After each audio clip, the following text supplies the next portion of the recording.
The first time Manisha realized she was truly lost, it wasn't on a mountain trail or in a crowded city. It was in her own apartment, sitting cross-legged on the floor at midnight, staring at unopened letters and a half-packed suitcase. The silence pressed in like fog, thick and confusing, and for the first time she couldn't tell which way was forward. She had always been the kind of person who knew the next step. Through high school, she followed the map of good grades, scholarships, and leadership roles. Through college, she mapped out internships and career plans, confident that she was building towards something solid. Even when she landed her first job at a marketing firm, the track seemed clear: work hard, get promoted, save up, buy a home. She believed life was a staircase, and she only had to keep climbing. But that night, she couldn't remember why she had started climbing at all. The unopened letters from her parents, friends, and her own bank sat accusingly on the floor. She had ignored them for weeks.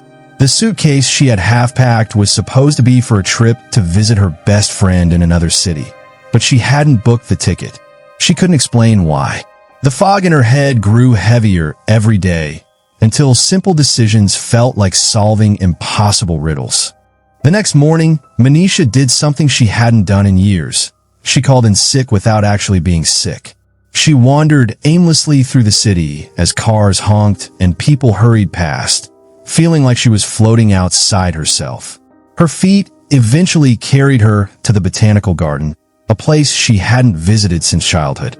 Sitting under a willow tree, she admitted to herself that she no longer knew what she was doing. For the first time, she considered that perhaps she wasn't lost, but simply standing still long enough to notice she had been running without purpose. That evening, she pulled out her old journal. The earlier pages were filled with neat, ambitious plans, lists of goals, deadlines, and achievements she had already checked off. Somewhere after promotion by 28 and own an apartment by 30, the entry stopped. The rest of the pages were blank. She realized she hadn't written because she didn't know what she wanted anymore. The goals she once chased no longer fit. Instead of pride, her promotions brought her only exhaustion. The city apartment she had dreamed about felt cold and empty. The blank pages seemed like a mirror of her life. That weekend, she visited her parents in the countryside. On the train, she sat by the window, watching the skyscrapers fall away into open fields. For the first time in months, she simply looked outside instead of scrolling endlessly on her phone. When she arrived, the familiar smell of home and the warmth of her parents' embrace softened something in her. At the kitchen table, she finally allowed herself to release everything she had been holding inside. The exhaustion, the emptiness, and the way each morning felt like the beginning of another meaningless cycle. During her stay, Manisha walked through the woods behind her childhood home. The scent of pine and damp soil grounded her in a way the city never had. She discovered the remnants of the old tree house she and her brother had built. Though it leaned dangerously and was half collapsed, stepping inside brought back memories of dreaming without limits. As a child, she had wanted to be an artist and had filled entire sketchbooks with drawings. Somewhere along the way, she had traded her pencils for spreadsheets and buried that part of herself. That night, she rummaged through her old room until she found a forgotten box of art supplies. She began sketching again. At first, her hand was clumsy, the lines awkward, but soon they began to flow, capturing the curve of her mother's teacup and the glow of the lamp. The quiet focus of drawing filled her with a sense of aliveness she hadn't felt in years. When she returned to the city, Manisha did not quit her job immediately. She was not ready for such a leap. Instead, she gave herself permission to pause.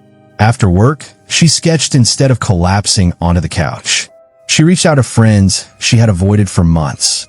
She visited the botanical garden regularly, sometimes sitting under the willow tree and sometimes sketching the flowers. She began to recognize that what she needed was not a map with every turn plotted, but a compass pointing toward what truly mattered to her. Months passed, and slowly Manisha rebuilt her life.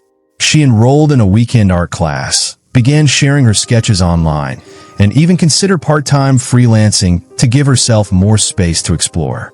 Her journal, once abandoned, now held new entries. The blank pages no longer frightened her. They felt like open ground waiting to be walked on. She no longer needed every step planned in advance.